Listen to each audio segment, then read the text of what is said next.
আল্লাহ পাকের কালাম, রাসূলুল্লাহ সাল্লাল্লাহু আলাইহি ওয়াসাল্লামের হাদিস, সেটা তো নির্ধারিত,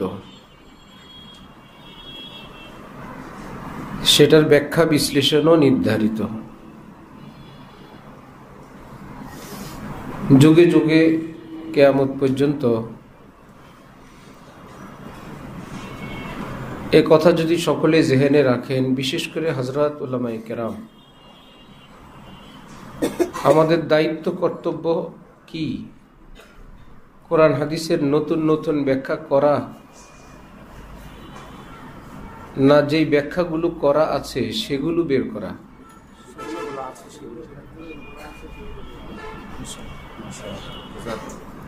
কোরআন হাদিস যেরকম ফিক্সড, নির্ধারিত, কোরআন হাদিসের ব্যাখ্যাও নির্ধারিত। কিয়ামত পর্যন্ত অনেক আলেম আসবেন,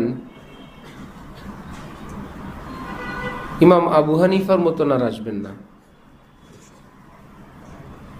ইল্লা মাশাআল্লাহ। আল্লাহ পাক কাউকে যদি পাঠান সেটা আল্লাহ পাকের ব্যাপার, আল্লাহ পাক তো না করেন না, আমি পাঠাবো না।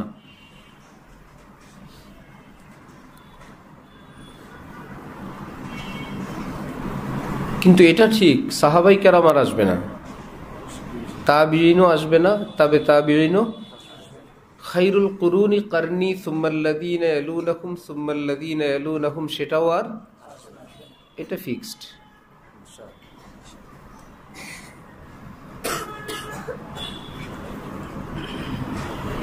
তাহলে কোরআনে পাক, হাদিসে পাক যেমন নির্ধারিত, সেগুলোর ব্যাখ্যা বিশ্লেষণ সেটাও কি? এই ব্যাখ্যার ক্ষেত্রে সহি এবং গলত সেটাও নির্ধারিত। যুগে যুগে যুগে যারা ব্যাখ্যা করলেন, সেই যুগের ওলামা হযরত এবং বিশ্ববাসী কোন ব্যাখ্যাটাকে গ্রহণ করলেন, কোনটাকে বর্জন করলেন, সেটাও কি?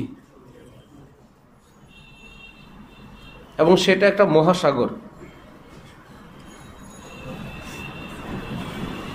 যত ফিতনা, সেটা সবটার কারণ হলো কোরআনে পাক ঠিক আছে, হাদিসে পাক ঠিক আছে, নতুন ব্যাখ্যার কারণে ফিতনা।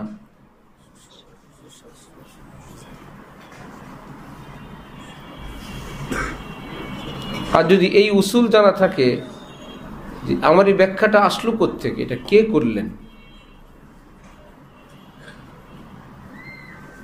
এবং সেই ব্যাখ্যাটা মকবুল ইনদাল উলামা কিনা, এলমি জগতে, ইসলামিক জগতে এই ব্যাখ্যাটা গ্রহণযোগ্য কিনা। খালি ব্যাখ্যা হইলেও হবে না। অনেক বড়দের নাম বিক্রি করে অনেকে কিন্তু কাম চালায়, অনেক বড় বড়দের কথা বলে তার নিজের মতলব অনুযায়ী বড়দের কোনো উক্তি সেটাকে পেশ করে, অথচ ওই উক্তিটা গ্রহণযোগ্য হয় নাই ইসলামী জগতে।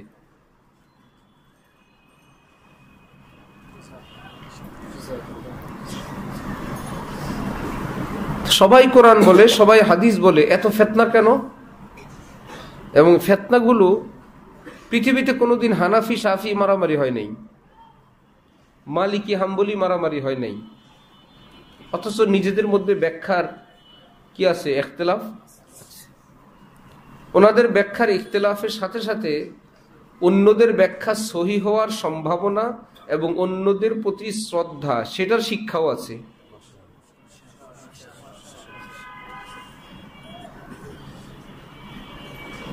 আর সেই ব্যাখ্যাগুলোর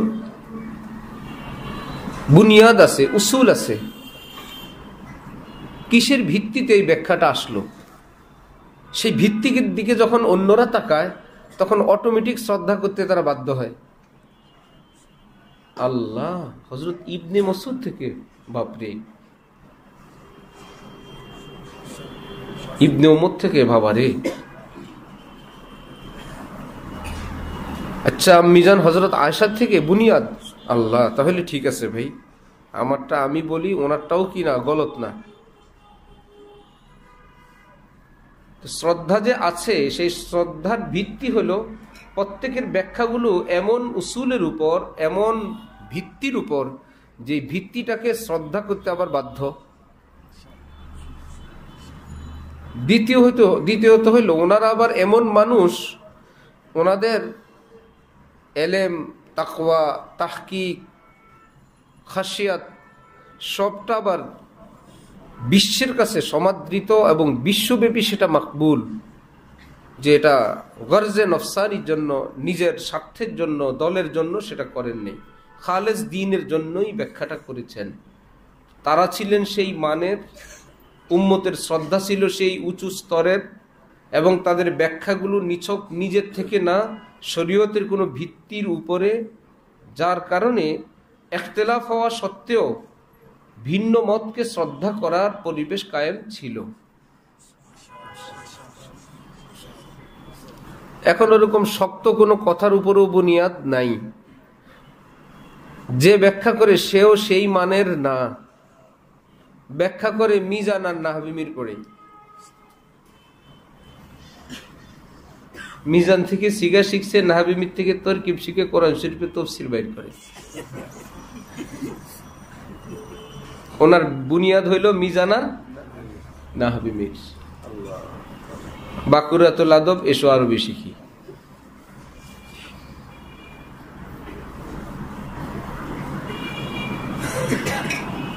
যারা বোতল খায় নতুন নতুন, এরা দেখে বিল্ডিংটা বাঁকা হয়ে রয়েছে, সোজা করে কেমনে? নিজের সিনার এরকম বাঁকা সোজা করতেছে।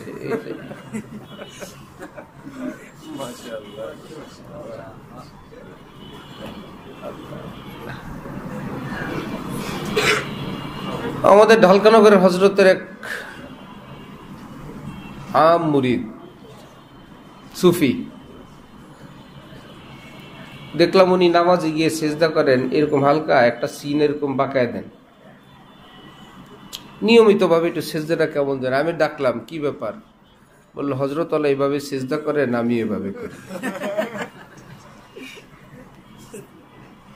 বললাম হজরত আল্লাহ তো অনেক আগে বেবি অ্যাক্সিডেন্ট হয়ে এই হাড্ডিটা ভাঙছে, এই কারণে হজরত সোজা করতে পারেন না, এই জন্য এই জায়গাটা একটু বাঁকা থাকে। আপনার কোন জায়গায় অ্যাক্সিডেন্ট করছেন? বললো আমি অত কিছু জানি না, আমি মনে করছি হজরত যেরকম করেন এটাই তো সবচেয়ে উন্নত সেজদা। বুঝে আসছে? এই জন্য ফকিহুন ওয়াহিদুন আসাদ্দু আলা শাইতান মিন আলফি সুফি।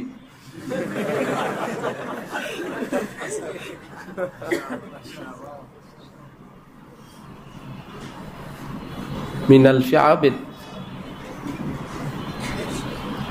হযরতওয়ালা যখন আবার ছোটবেলায় লজিং থাকতেন, একদম 10-11 বছর বা আরো কম, হযরতের আবার ছাত্র ছিল, লজিং বাড়িতে থাকতেন, আবার পড়াইতেন। তো কোন জায়গায় জৌনপুরের পীর সাহেব আসছেন,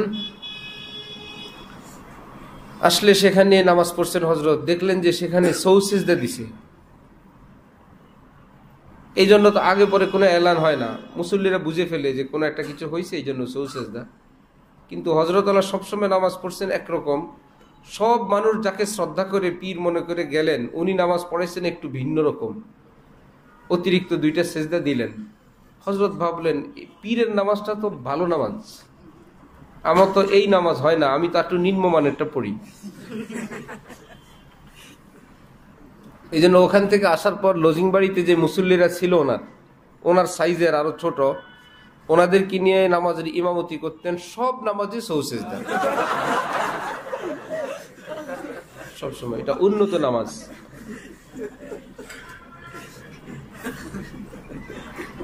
ফকিহুন ওয়াহিদুন আসাদ্দু আলা শাইতান মিন আলফি আবিদ বা সুফি। এলেম না থাকলে এরকম অ্যাক্সিডেন্ট করে।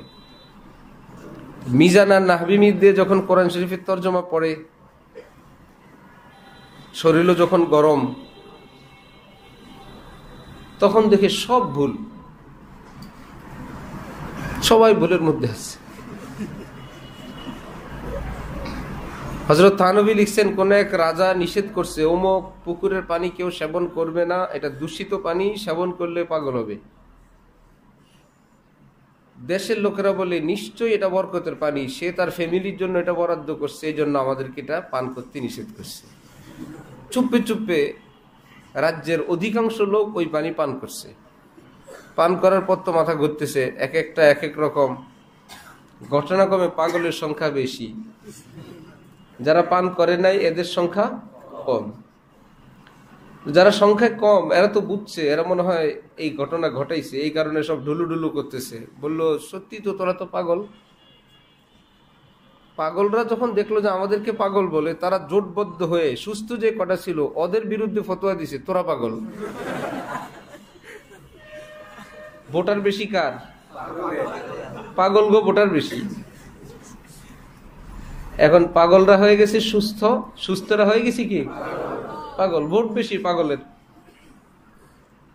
যেটা বর্তমান যুগে পাগল গো ভোট বেশি, পাগলের সংখ্যাও বেশি। সবাই হানাফি বলে, সবাই আহলে হাদিস গায়রে মুকাল্লিদের বিরুদ্ধে বলে, অধিকাংশে গায়রে মুকাল্লিদ, অধিকাংশে আহলে হাদিস। কোরআন হাদিস পড়ে আর নিজে নিজে তর্জমা করে। যে মিজান নাহাবিমির পারে উনি,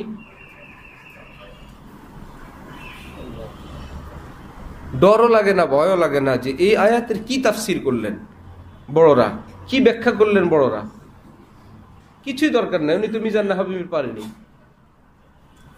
এখন ব্যাখ্যা করার পর দেখে এটা হয় না, অন্যদেরটা আরেক রকম, ওনারটা আরেক রকম, আরেকজন ব্যাখ্যা করছে একরকম, কারণ প্রত্যেকের দেমাগ অনুযায়ী। কথা ছিল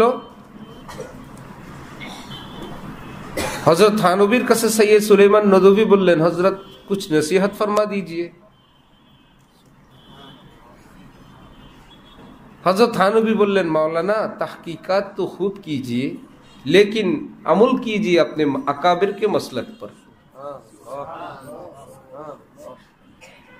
পড়তে থাকেন, খবরদার এটা নিয়ে ফতোয়া দিবেন না, আমলও করবেন। আমল করবেন আকাবিরিনরা যেটা চূড়ান্ত করে গেছেন। ওই যে বললাম, যে দালাইলের ভিত্তি আছে, যেই ব্যাখ্যাকারী সেই রকম মাকবুল, যাদের ব্যাখ্যাগুলো বিশ্বব্যাপী গ্রহণযোগ্য, সবটাকে একত্রিত করে আকাবিরের একটা রাস্তা রেখে গেছেন। যে ব্যাখ্যাটার ভিত্তি কোরআন হাদিস, সাহাবাই কেরাম, তাবিন, ব্যাখ্যাকারী এমন বড়, আবার ব্যাখ্যাটা গ্রহণযোগ্য, এই তিনটাকে একত্রিত করে ইসলামী জগৎ বললেন এটা আমাদের ওয়াই, এটা আমাদের পথ, এটা আমাদের সিরাতুল মুস্তাকিম। সেটা থেকে আমিও সেরকম না, আমার ব্যাখ্যারও কোনো বুনিয়াদ নাই, আমার ব্যাখ্যাটা ইসলামী জগতে গ্রহণযোগ্য না। একটা জায়গায় শুধু গ্রহণযোগ্য, মিজান এবং নাহবী মীরের আলোকে। হ্যাঁ, আরেকটা আছে কিতাব সফাতুল মাসাদির,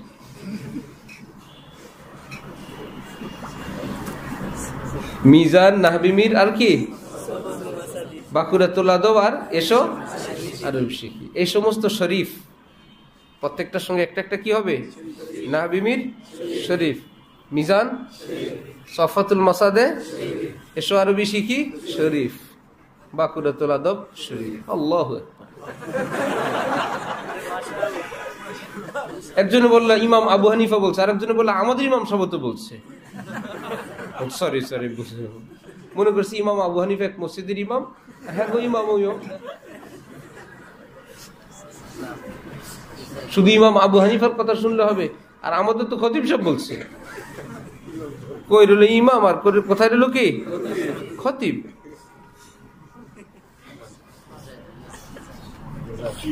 পাগল জানে না সে যে পাগল, জানে? কোন পাগল জানে না সে যে পাগল। সে দেখে সব মানুষ পাগল, সে ভালো।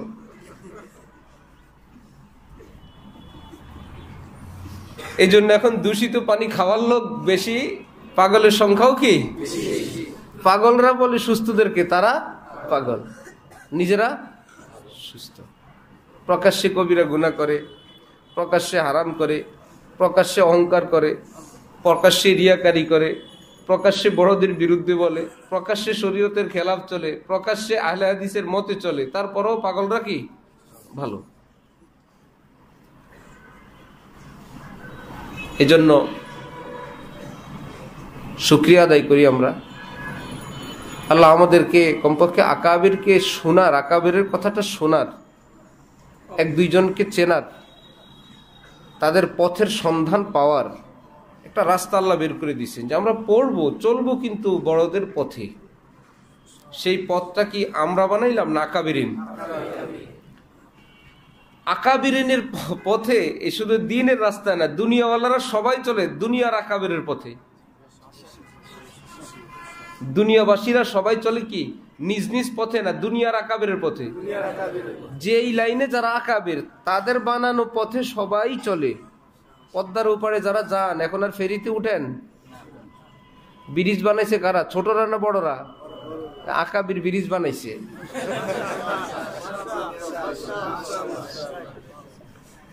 ছোট ছোট ইঞ্জিনিয়ার না বড় বড়? ইঞ্জিনিয়ারিং লাইনে তারা একদম মেজো না, সবচেয়ে সিনিয়র। সিনিয়ররা বানাইলেন, টোল দিয়ে আপনি পার হয়ে যান। আপনি যদি বলেন যে না আমি ওনাদের বানানো পথে কেন যাব, ওনারাও মানুষ আমিও কি, আমি ব্রিজ বানাই ওই পারে যাব। এটা সুস্থ না পাগল? কিন্তু এই লাইনের লোক ইসলামী লাইনে বেশি। ওনাদের বাতলানোর পথে আমরা কেন চলবো? আমরা বাতলায় আমাদের পথে চলবো, আমরা ব্রিজ বানায় ওই পারে যাব। কোন পর্যন্ত ব্রিজ বানাবেন? এখান থেকে জান্নাত পর্যন্ত ব্রিজ উনি বানাবে। আর যারা আকাবের আকাবের বলে তারা বলে যে ভাই বড়রা বানায় রাখছে, আপনি শুধু সেই পথে যান। আল্লাহ পাক বলেন বল ইহদিনাস সিরাতাল মুস্তাকিম, আল্লাহ আপনি আমাকে সেই ব্রিজটা দেন, সেই রাস্তাটা দেন যেই রাস্তা দিয়ে আমি জান্নাতে যাব। আল্লাহ পাক বলেন সিরাতাল্লাযীনা আন'আমতা আলাইহিম, আমি যাদেরকে আসমানি এলেম এলমি ওহী দান করলাম এদের মধ্যে যারা সেরা তাদের পথটা সিরাতে মুস্তাকিম।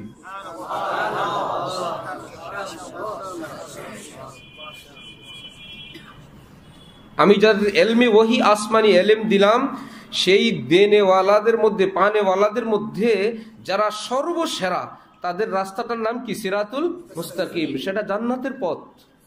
আবার বলে গায়রিল মাগজুব, আল্লাহ যাদের উপর গজব পড়ছে, প্রকাশ্যে কবিরা গুনাহ করে, রহমত পড়ে না গজব পড়ে? আবার আল্লাহ বলেন গজবওয়ালাদের পথে চলবি না, যারা হারাম কাজে লিপ্ত না, নিজের নাম ফুটানিতে লিপ্ত না, নিজের নাম প্রকাশে লিপ্ত তাদের পথে না। কারণ আল্লাহ পাক তাদের উপর খুশি না নারাজ? এরা হলো মাগজুব, তাদের কর্মকাণ্ডে আল্লাহ তাদের উপর ক্ষুব্ধ, অসন্তুষ্ট। গজব থেকে মাগজুব, যাদের উপর গজব পড়ছে। গজব কি নিজে নিজে পড়ে না, গজবই কাজ করলে পড়ে। এক লোক সব দিক থেকে সহি শুদ্ধ নিয়ত এবং শরীয়ত তরিকায় নামাজ পড়তেছে, আল্লাহ বিল্লাহ করতেছে, এর উপর কি গজব পড়বে না রহমত পড়বে? রহমত পড়বে। রহমতের কাজ করলে রহমত, গজবের কাজ করলে কি? সগীরা গুনাহ করলে ছোট গজব, কবিরা গুনাহ করলে বড় গজব।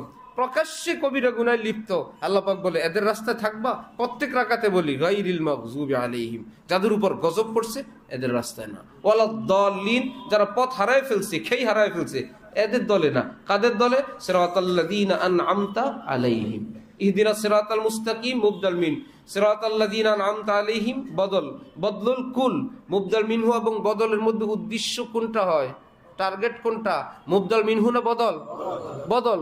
বলে দুইটা, উদ্দেশ্য শেষেরটা। তাহলে ইহদিনাস সিরাতাল মুস্তাকিম এটা টার্গেট না সিরাতাল্লাযীনা আন'আমতা আলাইহিম?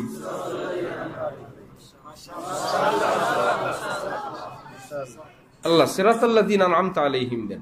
আল্লাহ সিরাতাল্লাযীনা আন'আমতা আলাইহিম, আন'আমতা যাদের উপর আপনি নেয়ামত দিয়েছেন। এই নেয়ামত আসমানি নেয়ামত, এলমে ওহী। কারণ এমনি নেয়ামত তো কাফেরের কাছেও আছে, চোখ কান নাক মুখ আলো বাতাস রিজিক, এই নেয়ামত তো সবার। তাহলে আর সবাই তো নেয়ামত, যে বলে তার কাছে তো নেয়ামত ভরা, যে বলে তার কাছে নেয়ামত আছে না? এই নেয়ামতে কাজ হবে না। কোন নেয়ামত যেটার মধ্যে ইমতিয়াজ আছে, কারো কাছে আছে কারো কাছে নাই, এবং কোন নেয়ামত মানুষকে জান্নাতে নেয়, পরে জানা গেল এলমে ওহী। সেটা থাকে নবীর কাছে, সেটা থাকে হক্কানি আলেমে দ্বীনের কাছে। আল্লাহ আমাকে সেই পথটা দেন। মকজুব পার্টি না, দল পার্টি না, এটাও আমাদের থেকে তিনি স্বীকৃতি নেন। চলবো কাদের পথে? মুনআম আলাইহিম। ওই যে আন'আমতা আলাইহিমের তরজমা কি? আল্লাহ যারা আসমানি নেয়ামত প্রাপ্ত, নবী থাকলে নবী, নাইলে নাইবে নবী। আল্লাহ আমাকে সেই পথে রাখেন। দল্লিন, যারা প্রকাশ্যে গুনাহ করে আমি যেন তাদের পথে না যাই, যারা পথ হারায় ফেলছে আমি যেন তাদের পথেও না যাই। প্রত্যেক রাকাতে বলি, আবার বাইরে হয়ে পাগলের দলে যোগ দেয়। তাহলে কোরআনে পাক নির্ধারিত, হাদিসে পাক নির্ধারিত, সেটার ব্যাখ্যা বিশ্লেষণও কি? সেই পথে চললে ফিতনা নাই। যত ফেতনা সব নিজেদের ওই যে শরীফ শরীফ, মিজান শরীফ, নাবিমি শরীফ দিয়ে নিজের দেমাগে, নিজের চোখে কোরআন হাদিস দেখে আর অনেক কিছু দেখে। এই জন্য আল্লাহ পাক আমাদেরকে তৌফিক দান করেন। ওয়া আখিরু দাওয়ানা আলহামদুলিল্লাহি রাব্বিল আলামিন। চলো ভাই।